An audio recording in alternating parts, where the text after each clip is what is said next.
اور 66 میں سہارنپور میں داخل ہوا. مولانا زبیر صاحب میرے ساتھی تھے. جس کتاب میں میں داخل ہوا تو اسی کتاب میں حضرت مولانا صدیق صاحب کشمیری رحمۃ اللہ علیہ سے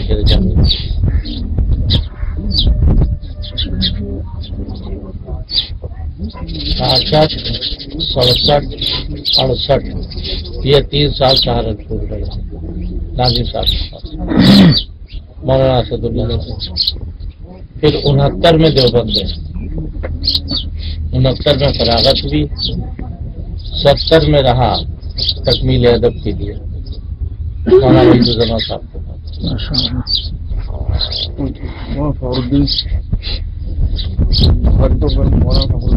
مولانا زبیر صاحب بچپن سے بھائی. کیا فرمایا آپ نے؟ مولانا فخرالدین صاحب سے پڑھی. مولانا فخرالدین صاحب سے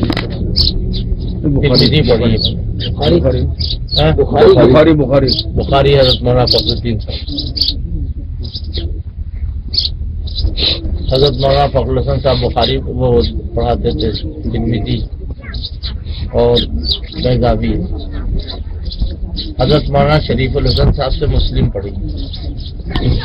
مولانا معراج صاحب سے ان سے کچھ نہیں پڑھا. لیکن میں ان کو مانتا اور چاہتا بالکل اپنے اساتذہ کی طرح تھا. نہ پڑھنے سے کیا ہوتا ہے، ہمارے اساتذہ کے سب میں وہ پڑھاتے تھے. بعد میں پھر جب دارالعلوم کا تقسیم ہوئی تو مولانا معراج صاحب کی بڑی توجہ رہی میری طرف، بہت زیادہ. میں تو کبھی کسی اختلاف میں پڑھا نہیں، کبھی بھی، نہ مدارس میں نہ دارالعلوم میں، کبھی نہیں پڑھا. اور لیکن حضرت مولانا معراج صاحب بڑی شفقت فرماتے، بہت زیادہ. ایک مرتبہ آیا میں اور حضرت سے ملاقات نہیں ہوئی تو کہیں کھڑا دیکھ لیا ہوگا. دوسری مرتبہ جب میں آیا کہ اس سے پہلے بھی آپ آئے تھے. جی حضرت آئے تھے، ملاقات نہیں. بہت دل پر اثر ہوا، بہت زیادہ اثر ہوا. پھر گھر تشریف لے گئے لکھنؤ. سب بڑے اچھے، بڑے نیک، بڑے پاک دامن لوگ. اس دور کو دیکھتے ہیں، آپ کے دور کو دیکھتے ہیں، کچھ سمجھ ہی نہیں آتا، کچھ سمجھ میں نہیں آتا. لیکن پھر بھی 15 سال کے بعد ایسے لوگ بھی نہیں ملے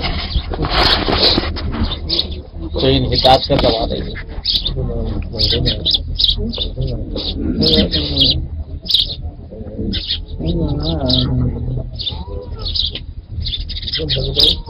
دیوبند جاتے ہیں کبھی، اگر جیسے کہیں جلسے ولسے میں گئے ہوئے اور رات میں واپسی ہوئی تو ابھی بھی نوزرے میں لڑکے بیٹھتے بھی ہیں اور ذکر بھی کرتے ہیں.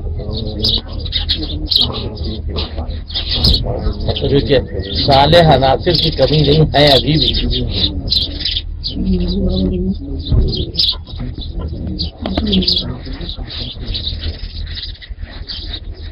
تھوڑا دیر تک باندھنا تہجد کے وقت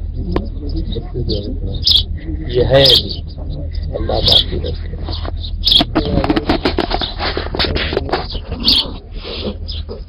میں تعزیت میں گیا تھا.